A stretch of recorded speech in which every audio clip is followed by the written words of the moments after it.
Manis puja, ku bernyanyi, ditebus, ku ditebus, sukacita dalam kemuliaan, tebus, ku ditebus,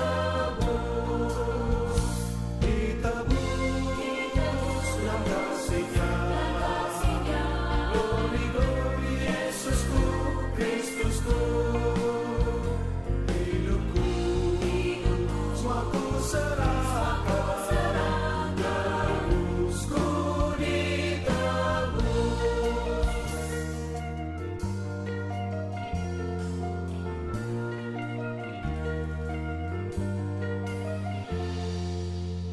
sukacita, ku bernyanyi, ditebus, ku ditebus, berjalan bulan dalam kemuliaan, tebus, ku ditebus,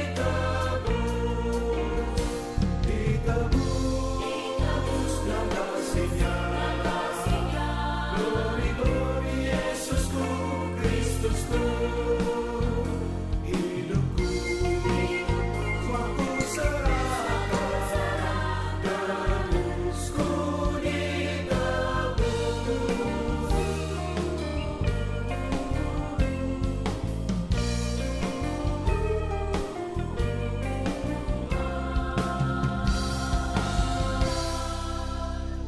Kristus hidupku, penebusku, ditebus, ku ditebus, sukacita melimpah syukur, tebus, ku ditebus,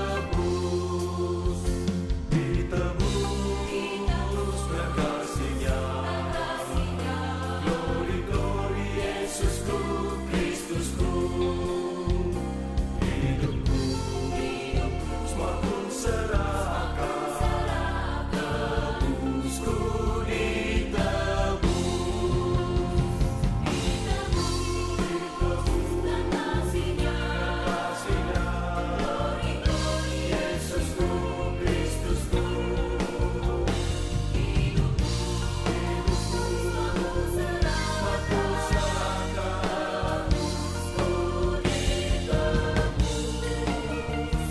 tebus, ku ditebus, tebus, ku ditebus.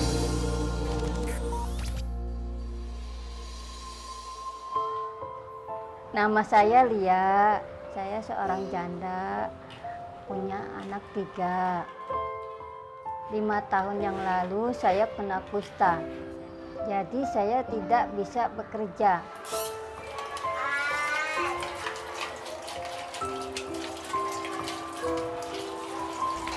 Kami berempat tinggal di Dusun Albo, Cakung Barat. Dulunya saya gratis, sekarang suruh bayar.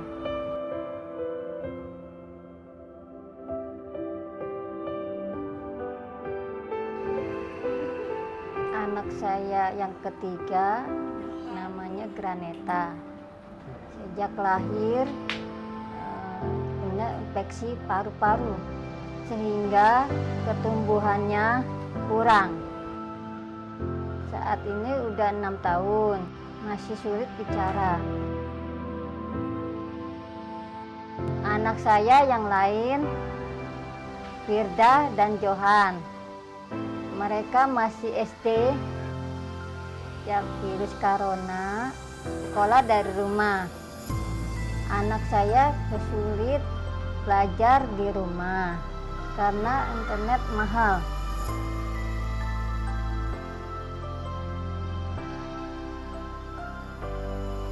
Untuk kebutuhan sehari-hari, kami dapat bantuan orang-orang.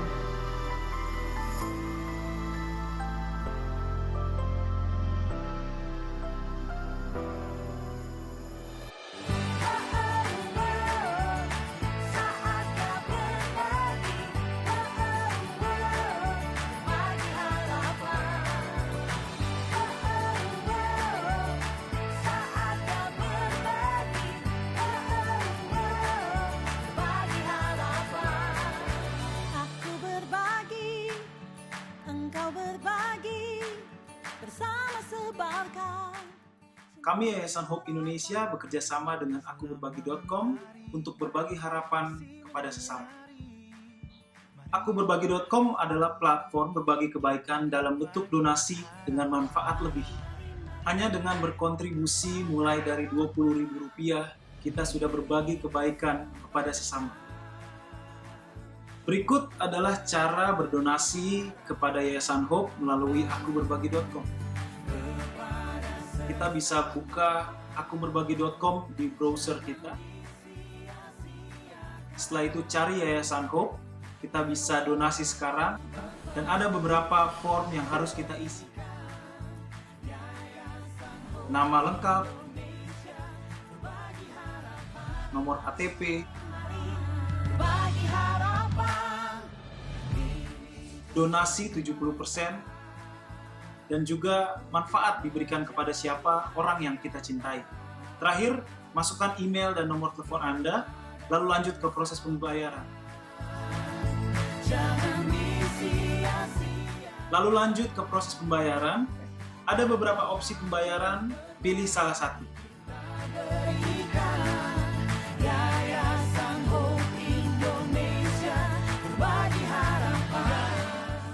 Dengan begitu, Anda sudah menjadi bagian orang yang membantu kehidupan orang lain. Mari kita menjadi harapan bagi orang lain dengan berbagi harapan.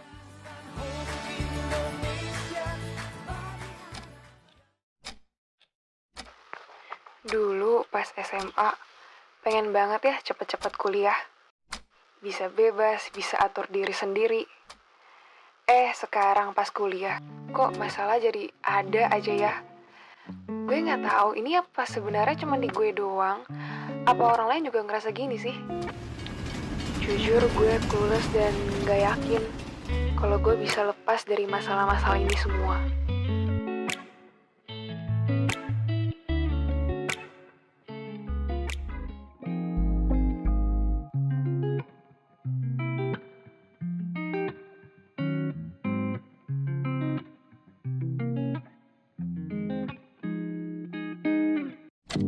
Sebelum matahari dan terang, bulan dan bintang-bintang menjadi gelap, dan awan-awan datang kembali sesudah hujan. Kamu tahu nggak sih, kalau sebenarnya masalah-masalah yang kamu hadapin itu tergantung dari cara kamu melihat masalah itu. Jadi harusnya gimana? Nih, gue kasih tahu ya.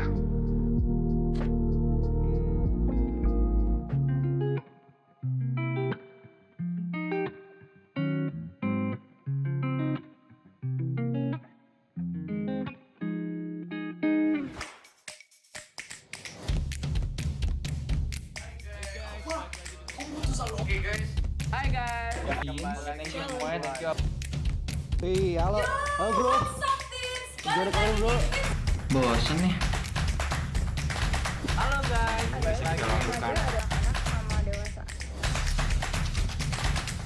Jadi yang aku dapat nih. Yo, what's up guys? BTC Dance Wise. Yoi bro, mantap. Shalom saudara-saudari terkasih di dalam Kristus. Selamat hari Minggu untuk kita semua. Saya mengucapkan selamat bergabung kepada saudara dan saudari yang baru pertama kali hadir dalam ibadah online channel YouTube GKDI Tangerang. Tema kita bulan Oktober ini adalah Undivided Devotion. Namun sebelum mulai ibadah, ada beberapa hal yang mau saya sampaikan. Yang pertama, kita akan mengadakan perjamuan kudus. Mari kita siapkan roti dan anggur di rumah kita masing-masing. Yang kedua, kita akan mengadakan persembahan kasih. Persembahan dapat langsung ditransfer ke nomor rekening yang tertera di layar kaca Anda.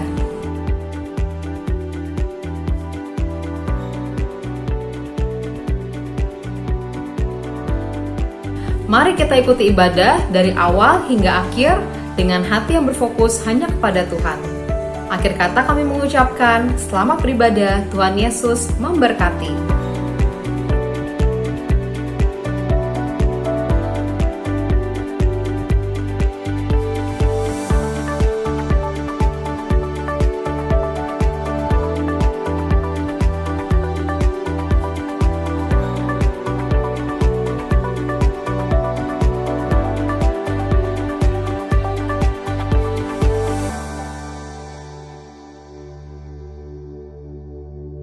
Selamat pagi saudara-saudari, brothers dan sisters sekalian.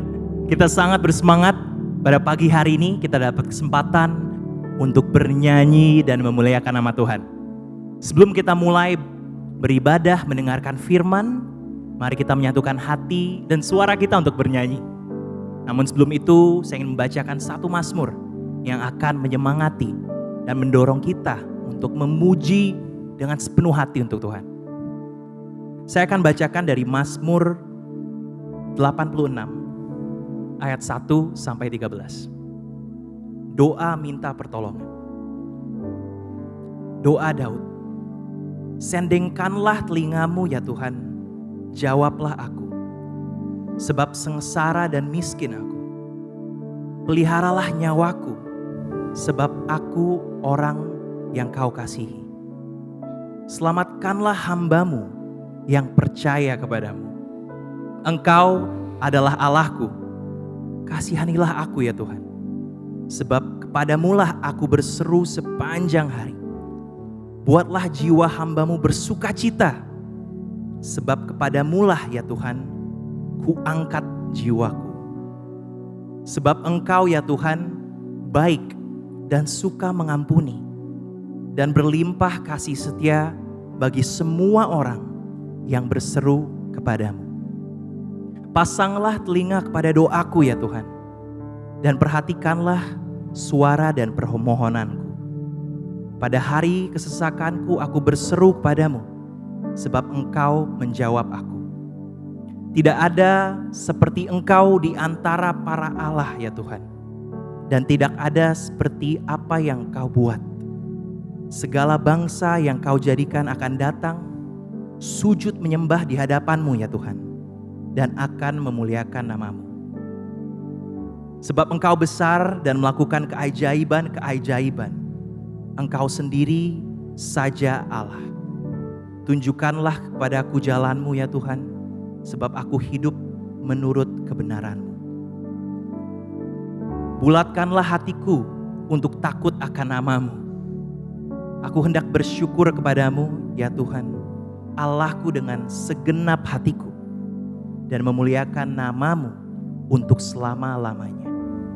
Sebab kasih setiamu besar atas aku, dan Engkau telah melepaskan nyawaku dari dunia orang mati yang paling bawah. Amin.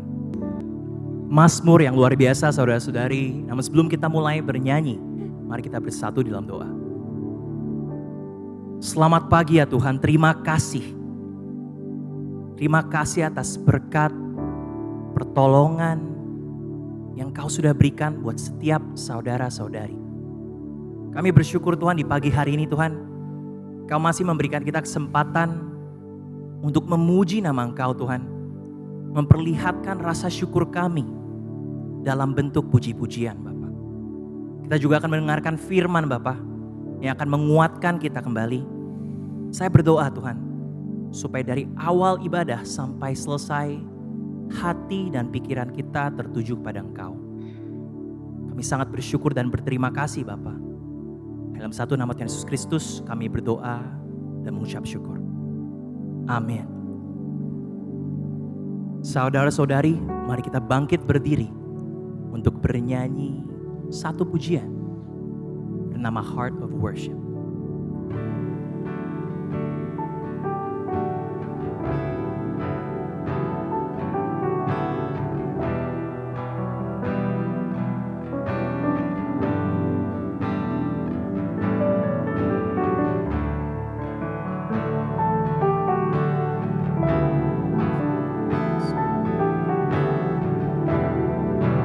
Sama-sama kita akan menyanyikan bersama.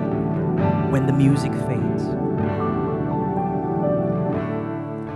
When the music fades, all is swept away, and I simply come, going just to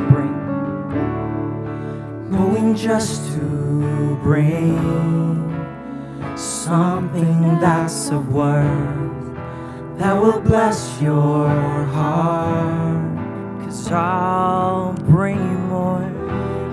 bring you more than a song. for a song in itself. It's not what you have required. You search much deeper, Lord. You search much deeper within. Through the way things appear, you're looking into my heart. I'm coming back, Lord. I'm coming back to the heart of worship. When it's all about you, it's all about you, Jesus. I'm sorry, Lord, for the things I've made it. When it's all about you, it's all about you, Jesus.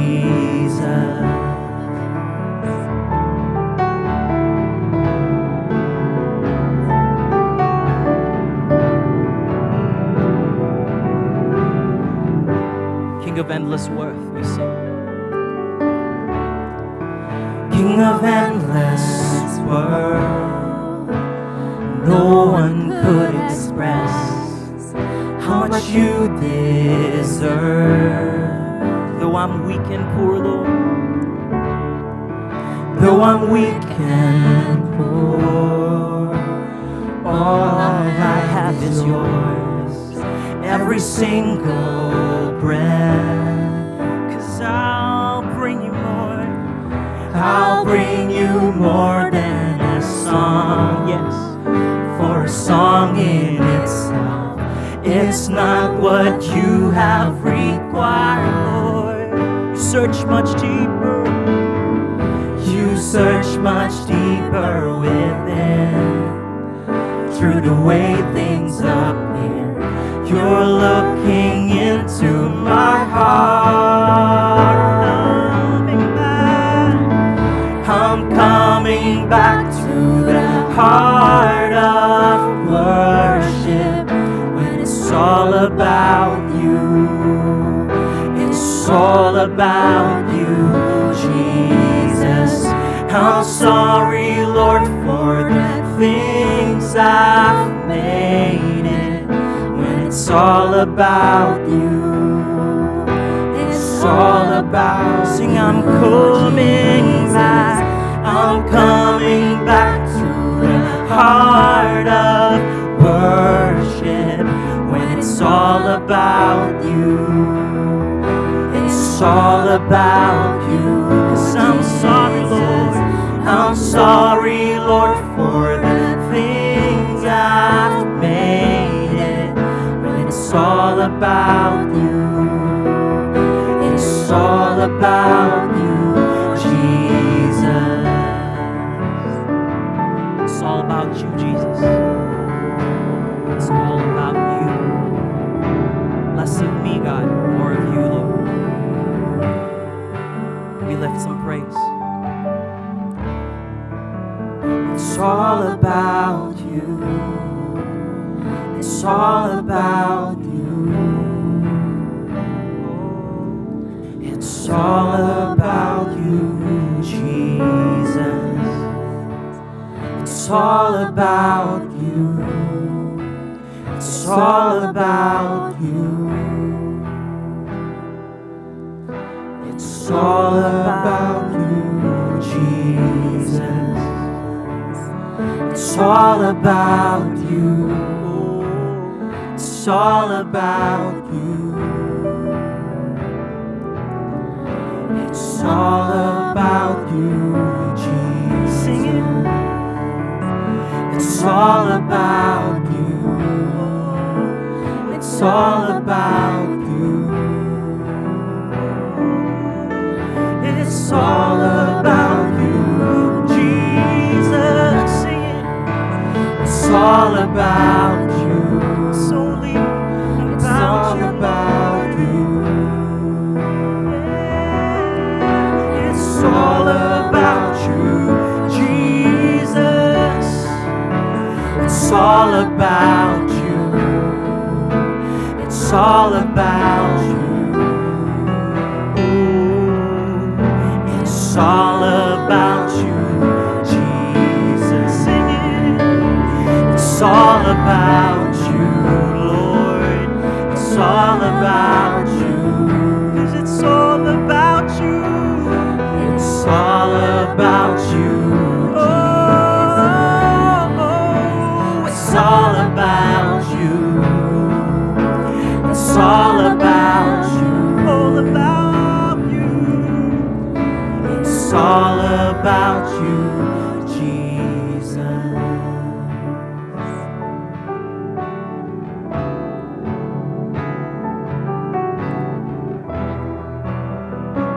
Sama-sama kita angkat pujian.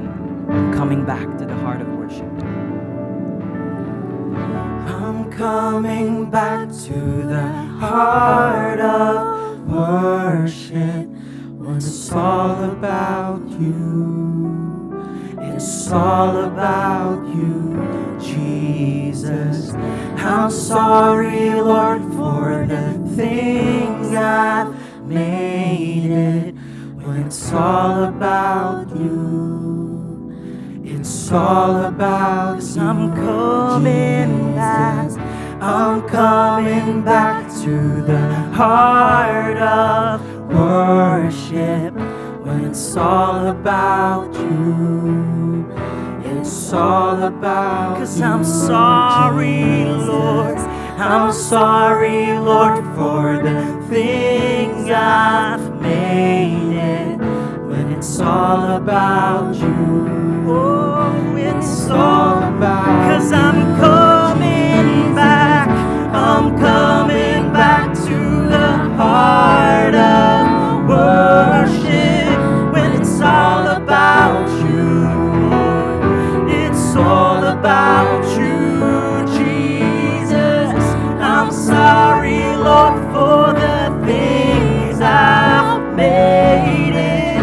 When it's all about you, oh, it's all about, 'cause I'm coming back. I'm coming back through the heart of worship. When it's all about you, it's all about, 'cause I'm sorry, Lord. I'm sorry, Lord, for the things I've made it. When it's all about you, Lord, it's all about, 'cause I'm coming back to the heart of worship. When it's all about you, oh, it's all about, I'm sorry, Lord, 'cause I'm sorry, Lord, for the things I've made it.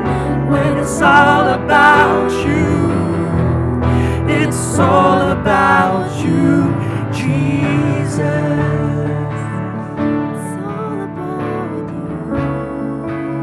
It's all about you. It's all about you, Jesus. It's all about you.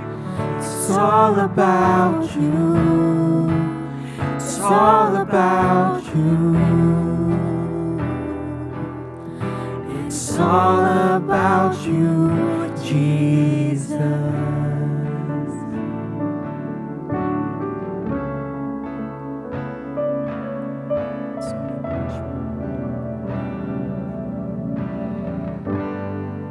Mari kita mempersiapkan hati untuk ibadah. Silakan duduk. Selamat pagi, happy Sunday untuk kita semua. Bersyukur pagi ini kita bisa sama-sama berkumpul lagi untuk sama-sama kita belajar dari firman Tuhan. Sebelum kita mulai, mari kita sama-sama satukan hati untuk kita berdoa. Selamat pagi Bapa di surga. Tuhan, bersyukur dan berterima kasih atas satu kesempatan hari baru lagi Tuhan yang Kau berikan kepada kami. Kau masih percaya Tuhan bahwa kami masih boleh Tuhan hidup dalam pertobatan kami. Kami bersyukur atas semua kemurahan yang Kau berikan kepada kami. Dan Tuhan, kami pun memuji Engkau kalau pagi ini Tuhan kami masih bisa bersama-sama berkumpul lagi Tuhan. Untuk kami bisa beribadah, belajar dari firman-Mu Tuhan. Tuhan, kiranya Engkau yang sertai ibadah kami ini Tuhan. Dan kiranya Engkau lembutkan hati setiap kami Tuhan. Agar setiap firman yang kami dengar Tuhan bisa tumbuh dengan subur di dalam hati kami. Kiranya Engkau juga urapi hamba-Mu ini Tuhan yang akan mewartakan firman-Mu. Agar kiranya apa yang saya katakan Tuhan sesuai dengan apa yang ingin Engkau katakan. Hanya di dalam nama Putra-Mu Tuhan kami Yesus Kristus kami berdoa dan mengucap syukur. Amin. Bulan lalu tema kita adalah Sincere and Pure Devotion yang kita baca dari 2 Korintus 11. Dan bulan ini adalah bulan yang baru, bulan Oktober, dan tema kita pun bulan ini tema baru. Mari sama-sama kita buka di buku 1 Korintus. Ya, jadi dalam bulan ini kita akan banyak belajar dari surat Paulus kepada jemaat di Korintus. yang ada di buku 1 Korintus. Nah, awalnya saya ketika membaca 1 Korintus pasal yang ke-7 yang akan kita gali pada hari ini, itu saya sempat bingung karena ada beberapa ayat yang seperti bertolak belakang ya. Dan ujung-ujungnya juga saya bingung, jadi sebenarnya apa yang Paulus ingin sampaikan. Mari kita baca di 1 Korintus 7 ayat yang kedua. Di situ dikatakan, tetapi mengingat bahaya percabulan, baiklah setiap laki-laki mempunyai istrinya sendiri, dan setiap perempuan mempunyai suaminya sendiri. Di ayat yang kedua ini, kita bisa simpulkan bahwa Paulus mengencourage untuk jemaat bisa memiliki pasangan. Namun kalau kita baca mulai dari ayat yang ke-7, saya akan bacakan. 1 Korintus 7, ayat 7 sampai 8. Namun demikian, alangkah baiknya kalau semua orang seperti aku. Tetapi setiap orang menerima dari Allah karunia-Nya yang khas. Yang seorang karunia ini, yang lain karunia itu. Tetapi kepada orang-orang yang tidak kawin dan kepada janda-janda, aku anjurkan supaya baiklah mereka tinggal dalam keadaan seperti aku. Amin.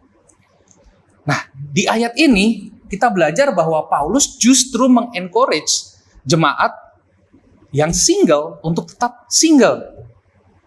Saya sempat bingung, jadi maksudnya Paulus ini apa? Mari kita lanjutkan membaca. Kita baca di 1 Korintus 7 ayat yang ke-32. Aku ingin supaya kamu hidup tanpa kekhawatiran. Orang yang tidak beristri memusatkan perhatiannya pada perkara Tuhan. Bagaimana Tuhan berkenan kepadanya. Orang yang beristri memusatkan perhatiannya pada perkara duniawi. Bagaimana ia dapat menyenangkan istrinya. Dan dengan demikian perhatiannya terbagi-bagi. Perempuan yang tidak bersuami dan anak-anak gadis memusatkan perhatian mereka pada perkara Tuhan, supaya tubuh dan jiwa mereka kudus.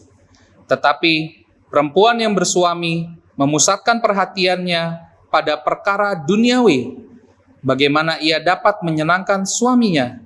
Semuanya ini kukatakan untuk kepentingan kamu sendiri, bukan untuk menghalang-halangi kamu dalam kebebasan kamu.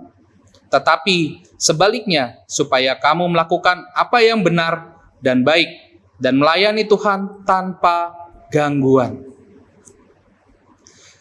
Saya mau garis bawahi, di ayat ke-32, di situ dikatakan bahwa Paulus ingin agar kita itu bisa hidup tanpa kekhawatiran.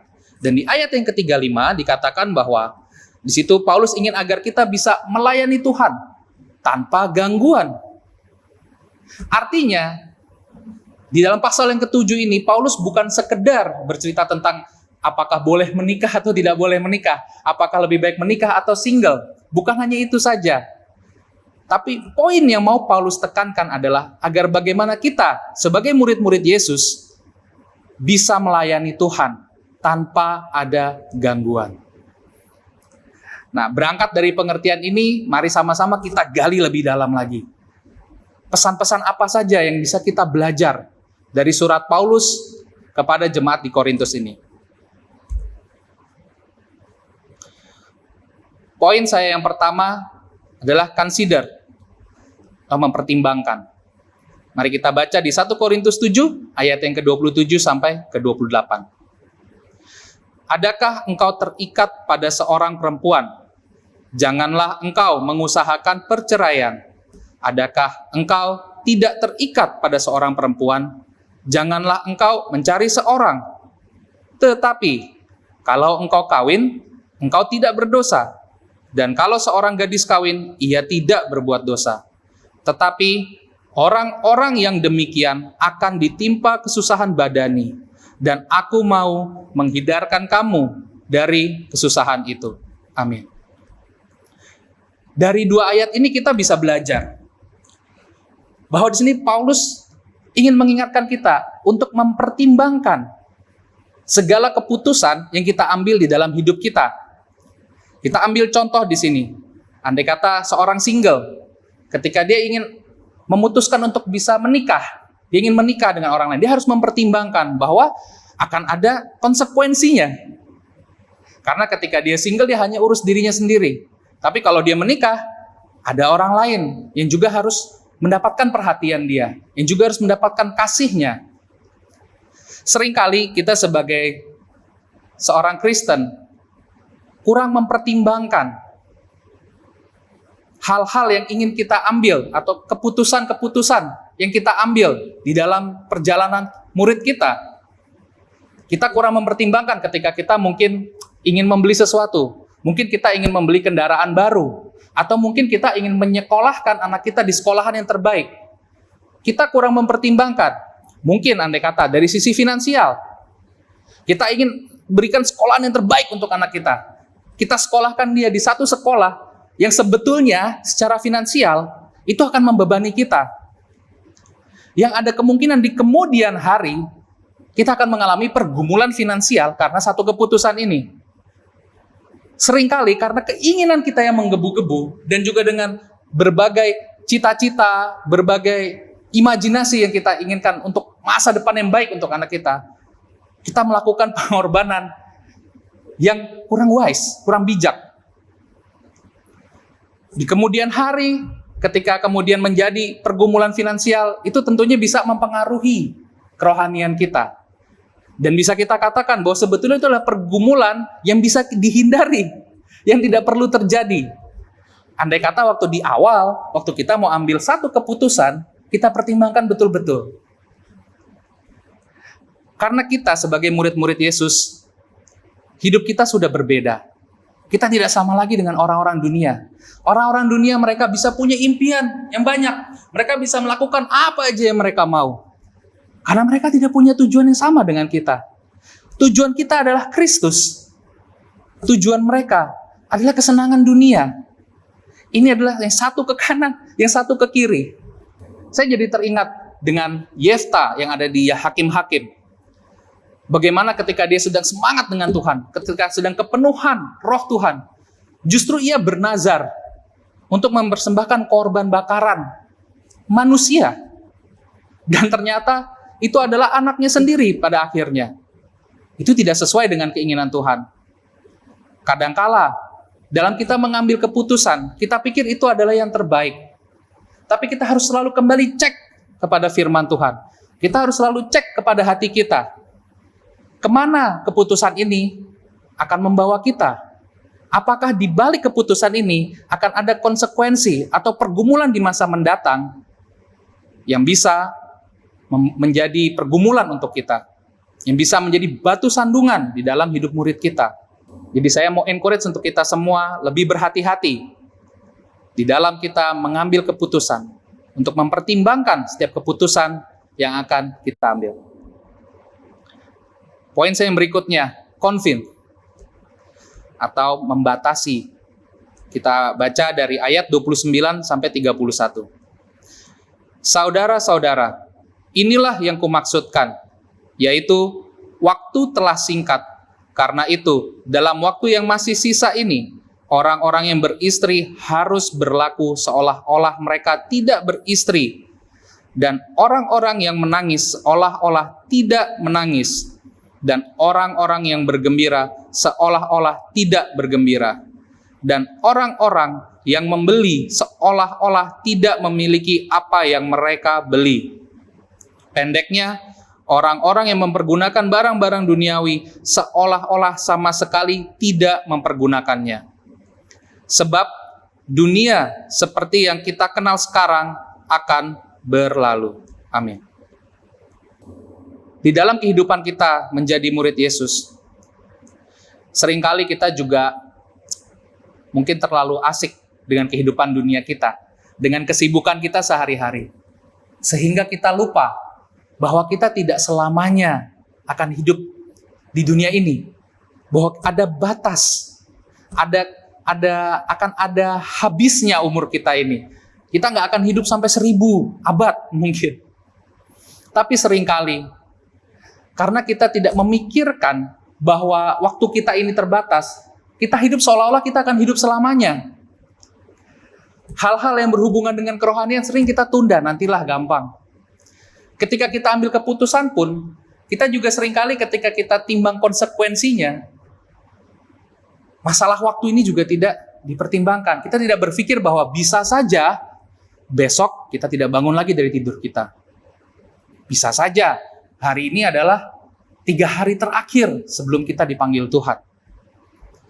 Tapi seringkali karena kita tidak merenungkan atau tidak menyadari bahwa waktu kita ini terbatas, kita menjalani hidup kita dengan biasa aja, seperti nggak ada apa-apa. Kita santai aja. Semua keputusan kita ambil berdasarkan perasaan kita. Kita tidak pernah berpikir apakah keputusan kita ini akan membawa kita lebih dekat kepada Tuhan atau justru akan menghalangi kita untuk datang kepada Tuhan. Kita tergiur dengan segala hal yang ditawarkan oleh dunia ini, segala kemewahan, segala kekayaan. Bahkan mungkin kita sempat iri hati dengan orang-orang di sekitar kita yang mungkin kita lihat mereka kayaknya punya kehidupan yang lebih wah daripada kita, punya pernikahan yang lebih bagus daripada kita. Dan kita sempat iri dan kita sibuk berusaha untuk bisa bersaing dengan mereka atau untuk berusaha untuk bisa minimal kehidupan kita sama dengan mereka. Tapi kita lupa bahwa kita ini pengikut Kristus. Kita punya tujuan yang berbeda. Tujuan kita adalah menjadi serupa dengan Yesus, bukan menjadi serupa dengan dunia ini. Seringkali kita mungkin sulit untuk bersyukur ketika kita bangun dari tidur kita. Karena kita merasa, ya saya menjaga kesehatan, saya tidak sakit, jadi wajar kalau saya bisa bangun. Kita tidak sadar bahwa setiap kesempatan yang Tuhan berikan, setiap kesempatan kita bangun dari tidur kita, itu adalah kesempatan tambahan dari Tuhan untuk kita bisa hidup di dalam pertobatan kita, untuk kita bisa berusaha mengenal Tuhan lebih lagi. Sehingga seringkali ketika kita bangun, kita sibuk dengan semua keinginan kita. Kita tidak peduli apa yang menjadi keinginan Tuhan.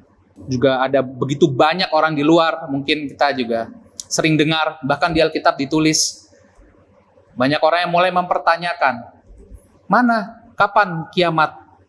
Itu Injil udah 2000 tahun yang lalu. Yesus nggak pernah datang lagi tuh sampai sekarang. Masih lama waktu kita. Kiamat masih jauh. Tapi kita lupa bahwa penghakiman terjadi di hari kiamat. Betul. Namun, ketika kita sudah meninggal, kesempatan kita untuk hidup dalam pertobatan sudah tidak ada lagi. Mungkin kita tidak melihat kiamat, atau mungkin kita melihat kiamat, saya tidak tahu. Tapi kesempatan kita hanya seumur hidup kita aja. Kita bisa baca di perumpamaan yang Yesus katakan tentang seorang kaya dan Lazarus. Orang kaya dia ada di Hades dan Lazarus ada di Firdaus bersama dengan Abraham. Dan di situ si orang kaya menyesal. Tapi Abraham katakan ada jurang yang sangat besar yang memisahkan mereka. Sehingga orang yang ada di Hades tidak bisa pindah ke Firdaus. Begitu juga orang yang di Firdaus tidak bisa pindah ke Hades. Jadi untuk apa kita pusing tunggu kapan Yesus datang yang kedua kalinya? Karena sebetulnya waktu kita sudah terbatas. Waktu kita hanya seumur hidup kita aja. Nah, itu adalah poin saya yang kedua. Jadi mari kita lebih bijak lagi. Mari kita lebih berhikmat lagi di dalam kita mengambil keputusan. Dan juga selalu ingat bahwa kita punya waktu yang terbatas. Yaitu hanya seumur hidup kita. Dan kita nggak tahu berapa lama sisa hidup kita. Poin saya yang terakhir adalah concentrate atau memusatkan. Kita baca dari ayat 32 sampai dengan 35. Aku ingin supaya kamu hidup tanpa kekhawatiran. Orang yang tidak beristri memusatkan perhatiannya pada perkara Tuhan, bagaimana Tuhan berkenan kepadanya. Orang yang beristri memusatkan perhatiannya pada perkara duniawi, bagaimana ia dapat menyenangkan istrinya, dan dengan demikian perhatiannya terbagi-bagi. perempuan yang tidak bersuami dan anak-anak gadis memusatkan perhatian mereka pada perkara Tuhan, supaya tubuh dan jiwa mereka kudus. Tetapi perempuan yang bersuami memusatkan perhatiannya pada perkara duniawi, bagaimana ia dapat menyenangkan suaminya. Semuanya ini kukatakan untuk kepentingan kamu sendiri, bukan untuk menghalang-halangi kamu dalam kebebasan kamu, tetapi sebaliknya, supaya kamu melakukan apa yang benar dan baik, dan melayani Tuhan tanpa gangguan. Amin. Inilah yang menjadi tema kita di bulan ini, undivided devotion. Dan inilah sebenarnya poin utama Paulus di pasal yang ke-7 ini. Ia ingin agar kita sebagai murid-murid Yesus menyingkirkan semua gangguan yang bisa menghalangi pelayanan kita kepada Tuhan, yang bisa mengganggu hubungan kita dengan Tuhan. Seperti dikatakan oleh Paulus di dalam 1 Korintus 6 ayat 19 sampai 20. Atau tidak tahukah kamu bahwa tubuhmu adalah bait Roh Kudus yang diam di dalam kamu, Roh Kudus yang kamu peroleh dari Allah, dan bahwa kamu bukan milik kamu sendiri, sebab kamu telah dibeli dan harganya telah lunas dibayar. Karena itu, muliakanlah Allah dengan tubuhmu. Amin. Persembahan yang diinginkan Tuhan, itu adalah hidup kita. Tuhan bukan mengharapkan korban-korban bakaran, tapi tubuh kita ini adalah bait Allah. Jadi persembahan yang paling Tuhan harapkan adalah hidup kita. Jadi semua keputusan yang kita ambil, semua perbuatan yang kita lakukan, itu penting di dalam kita melayani Tuhan. Saya tidak katakan bahwa Tuhan dilayani dengan perbuatan kita. Bukan itu yang saya maksudkan. Tetapi Tuhan ingin kita bisa mengasihi Dia dengan segenap hati kita. Dan ketika kita mengasihi Tuhan, tentunya ada perbuatan yang menjadi contoh nyata, bentuk nyata dari kasih kita kepada Tuhan. Dan itu adalah hidup kita. Mungkin kalau kita hari ini mengikut Tuhan, bukan karena kita mengasihi Dia, tapi mungkin karena suatu ritual, mungkin karena kita kebetulan terlahir sebagai seorang Kristen, sehingga kita beragama Kristen. Mungkin akan ada begitu banyak hal yang membuat kita menjadi seperti dikekang. Yesus katakan di dalam Matius 10, saya akan bacakan. Matius 10 ayat 37 sampai 38. Barang siapa mengasihi bapa atau ibunya lebih daripadaku, ia tidak layak bagiku.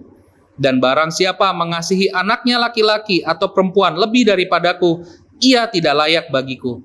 Barang siapa tidak memikul salibnya dan mengikut aku, ia tidak layak bagiku. Ini adalah ayat yang keras. Dan kalau kita hari ini mengikut Tuhan karena suatu ritual, suatu tradisi dari keluarga, akan ada begitu banyak hal yang bisa menjadi batu sandungan dalam kita mengikut Yesus. Padahal sebetulnya tidak demikian.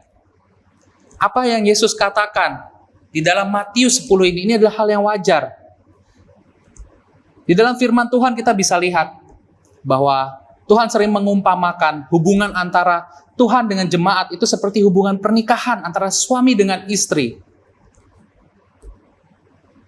Hubungan suami dengan istri harus didasari oleh kasih. Pertanyaan saya, apakah ada suami yang mengasihi istrinya yang merasa terbeban ketika istrinya bilang kamu nggak boleh selingkuh? Terus suaminya terbeban, terus dia bilang, ya tahu gitu dulu saya tuh pinginnya nikah sama istri yang ngizinin selingkuh. Atau mungkin ada suami yang mungkin berpikir bahwa kalau kamu aku katain kasar, boleh nggak? Istrinya bilang, nggak boleh. Oh nggak boleh ya. Kalau aku pukul, boleh nggak? Nggak boleh. Oh nggak boleh ya. Kalau aku nikah lagi, boleh nggak? Akhirnya ada banyak hal yang jadi kita sibuk dengan teknis. Berapa banyak orang Kristen yang kemudian sering bertanya, terjebak dengan hal-hal teknis. Boleh nggak merokok? Boleh nggak datang ke gereja telat? Boleh nggak udah datangnya telat, pas komuni lagi, tapi tetap ambil komuni? Boleh nggak ya? Ini adalah contoh ketika kita hanya mengikut Tuhan karena ritual. Tuhan katakan, di dalam Hosea 6 ayat yang ke-6, sebab aku menyukai kasih setia, bukan korban sembelihan, dan menyukai pengenalan akan Allah lebih daripada korban-korban bakaran. Tuhan tidak menginginkan ritual kita. Tuhan tidak menginginkan perbuatan kita. Tuhan bisa buat robot kalau dia hanya ingin manusia itu tidak punya salah dan dia bisa pokoknya apa yang disuruh dilakukan. Kenapa Tuhan kasih kita free will? Kenapa Tuhan kasih kita kebebasan? Kenapa Tuhan biarkan kita punya pilihan untuk mengkhianati Dia? Jawabannya adalah karena kasih. Kasih yang sejati adalah kasih yang muncul dari free will, bukan dari program. Orang yang diprogram untuk bisa mengasihi Tuhan, itu tidak pernah mengasihi Tuhan dengan sungguh-sungguh. Karena memang sudah programnya. Dikatakan di kitab Kejadian, bahwa manusia diciptakan secitra dengan Tuhan. Jadi sama seperti kita, Tuhan pun punya free will. Tuhan punya kehendak bebas. Tuhan bisa musnahkan kita kapan saja. Tapi dari situ kita belajar seberapa besar kasih Tuhan. Dulu sebelum saya paham, saya pikir Tuhan adalah kasih, Tuhan gak bisa marah. Tapi setelah saya gali firman lebih dalam, Tuhan bisa marah, Tuhan bisa sedih, Tuhan bisa kecewa. Tapi meskipun itu berlaku setelah ribuan tahun, sampai detik ini, Tuhan masih terus kasih kesempatan untuk manusia bisa bertobat dan berbalik kepada Dia. Dan itu adalah kasih nyata dari Tuhan. Dan hari ini kalau Tuhan katakan bahwa Tuhan gak inginkan korban-korban bakaran dari kita, tapi Tuhan ingin hati kita, itu karena Dia sudah memberikan hatinya terlebih dahulu untuk kita. Dan hari ini menjadi pertanyaan untuk kita. Apakah kita siap untuk mengasihi Tuhan? Apakah kita siap? Kalau kita siap, kita harus mulai belajar untuk mengenal Dia lebih lagi. Kita tidak bisa mengasihi orang yang tidak kita kenal. Kita harus belajar dari firman-Nya. Kita gali firman Tuhan lebih dalam lagi. Dan kita berikan hidup kita untuk Tuhan. Jadi hari ini ada 3 hal yang saya sampaikan. Yang pertama adalah consider. Itu untuk kita mempertimbangkan setiap keputusan yang kita ambil dalam hidup kita. Untuk mempertimbangkannya dengan baik-baik. Apakah keputusan ini akan membawa kita lebih dekat kepada Tuhan atau justru menjadi batu sandungan di kemudian hari? Yang kedua, confine atau membatasi diri. Kita harus membatasi diri kita, jangan terlalu terbawa arus, jangan terlalu terbawa dengan segala kesenangan dunia. Jangan juga terlalu terbawa dengan segala kesedihan yang ada di dunia. Ingatlah bahwa ini semua hanya sementara. Ada waktunya, dan itu terbatas. Yang ketiga, concentrate, atau memusatkan, konsentrasi. Mari kita konsentrasi, memfokuskan hati kita, hidup kita, untuk kita bisa mengenal Tuhan, untuk kita bisa melayani Tuhan, dan untuk kita bisa mengasihi Tuhan. Sehingga ketika kita mengikut Tuhan, itu karena kasih, bukan karena peraturan. Itu saja yang mau saya sampaikan pagi hari ini. Semoga firman Tuhan yang dibagikan bisa membantu dan membuat hidup kita semakin berkenan di hadapan Tuhan. Sebentar kita akan masuk ke perjamuan kudus. Mari kita persiapkan roti dan anggur untuk kita.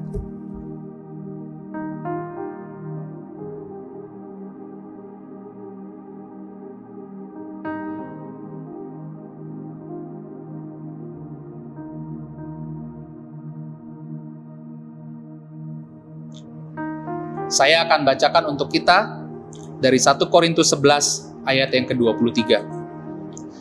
Sebab Apa yang telah kuteruskan kepadamu telah aku terima dari Tuhan, yaitu bahwa Tuhan Yesus pada malam waktu ia diserahkan mengambil roti. Mari kita ambil roti kita. Dan sesudah itu ia mengucap syukur atasnya. Ia memecah-mecahkannya dan berkata, "Inilah tubuhku yang diserahkan bagi kamu. Perbuatlah ini menjadi peringatan akan aku." Mari kita makan.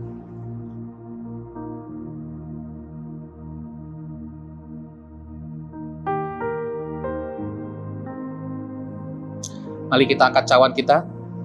Demikian juga ia mengambil cawan sesudah makan lalu berkata, "Cawan ini adalah perjanjian baru yang dimateraikan oleh darahku. Perbuatlah ini setiap kali kamu meminumnya menjadi peringatan akan aku." Mari kita minum.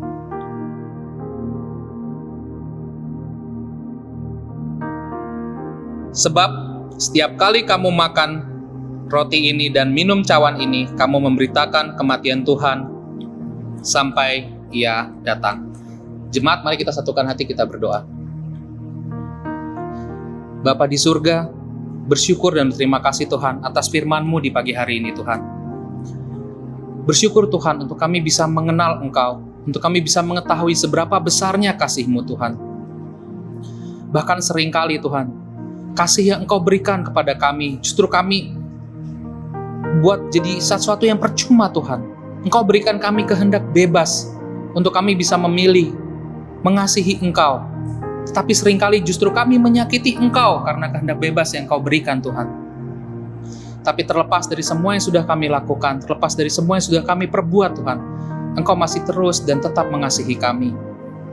Kami percaya Tuhan bahwa kalau sampai hari ini kami masih bisa bernafas Tuhan, itu adalah satu kesempatan baru yang terus Engkau berikan kepada kami Tuhan, untuk kami bisa bertobat, berbalik, dan kami bisa hidup di dalam pertobatan kami, untuk kami semakin mengenal Engkau, untuk kami bisa hidup sebagai murid-murid-Mu Tuhan, untuk pekerjaan-Mu bisa dinyatakan melalui hidup kami. Dan kami tidak layak Tuhan untuk menerima itu semua, tetapi kasih-Mu lah Tuhan yang melayakkan kami. Tuhan, sebentar kami juga akan memberikan persembahan. Kiranya Engkau yang berkati hati setiap kami Tuhan, sehingga persembahan yang kami berikan Tuhan itu betul-betul berasal dari hati kami. Dan kiranya Tuhan agar persembahan yang diberikan juga bisa membantu Tuhan untuk mewartakan Injil-Mu lebih luas lagi Tuhan, dan membantu banyak orang yang membutuhkan. Terima kasih Tuhan atas perjamuan pagi ini. Terima kasih atas firman-Mu pagi ini. Hanya di dalam nama Putra-Mu Tuhan kami Yesus Kristus, kami berdoa dan mengucap syukur. Amin. Terima kasih Bapak Pendeta Raditya. Firman Tuhan yang sangat luar biasa dan menyegarkan, memberi semangat saudara-saudari sekalian. Namun sebelum kita mengakhiri ibadah, kita juga akan memberikan persembahan. Dan selagi kita memberikan persembahan, kita akan menyanyikan satu buah pujian, yaitu Ku Akan Terbang. Saya mengajak brothers dan sisters untuk bangkit berdiri dan menyanyikan bersama-sama kami sama ministry.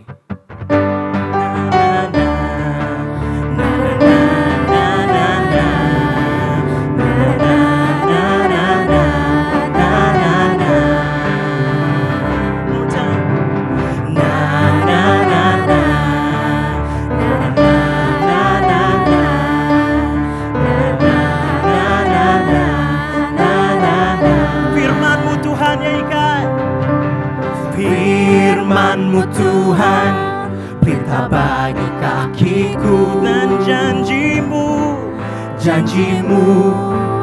terang bagi jalan-jalanku. Kebenaran-Mu menuntunku setiap hari. Ku menantikan-Mu, beri kekuatan baru. Firman-Mu Tuhan, Firman-Mu Tuhan, pelita bagi kakiku, dan janji-Mu Tuhan, janji-Mu terang bagi jalan-jalanku. Kebenaran-Mu menuntunku setiap hari. Ku menantikan-Mu, beri kekuatan. Mari kita nyanyikan, ku kan terbang. Ku kan terbang tinggi di awan bersama-Mu. dalam kemuliaan. Sebab firman-Mu teguh menopang, ku kan aman di dalam-Mu Tuhan. Amen. Bersama-sama kita angkat pujian kita lebih semangat lagi saudara-saudari. Satukan suara kita nyanyikan firman-Mu Tuhan. Yeah. Firman-Mu Tuhan, berita bagi kakiku, dan janji-Mu terang bagi jalan-jalanku. Kebenaran-Mu menuntunku setiap hari. Ku menantikan-Mu, beri kekuatan. Ku kan terbang tinggi di awan bersamamu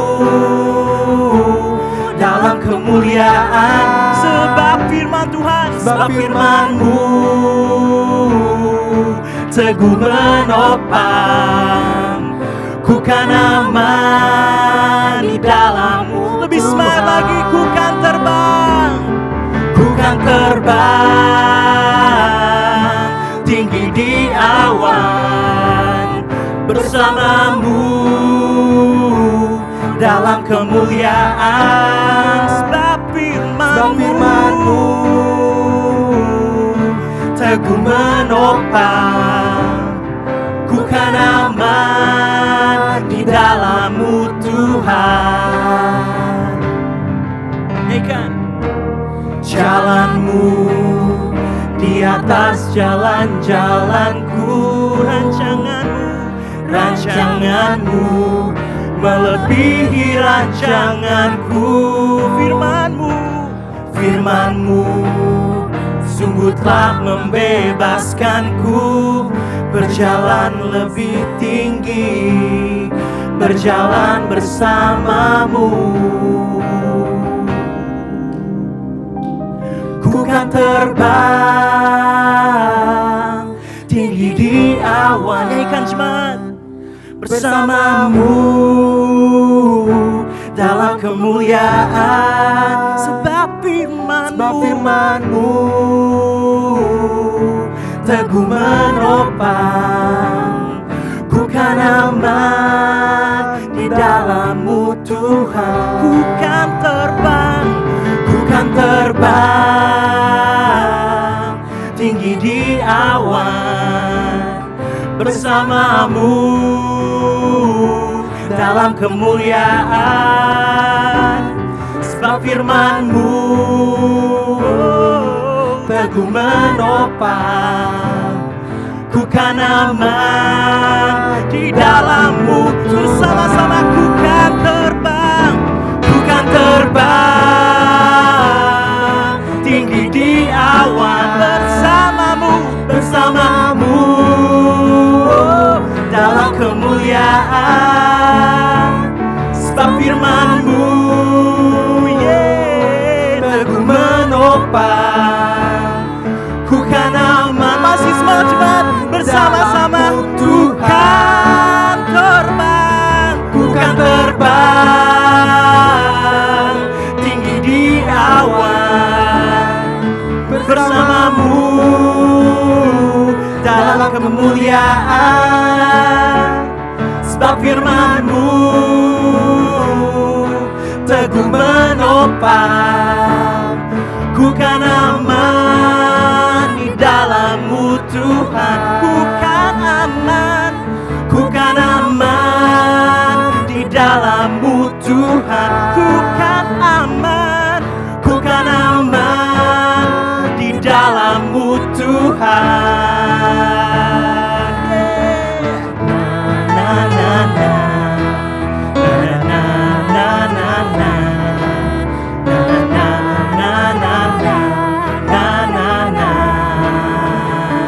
Terima kasih jemaat, selamat hari Minggu.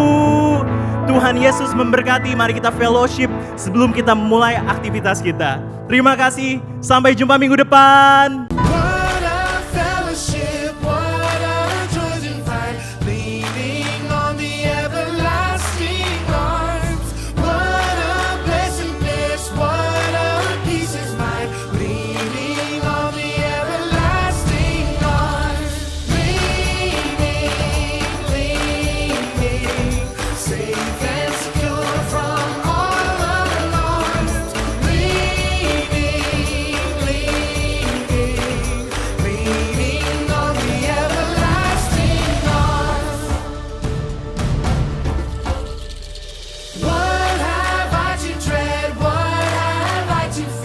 leaning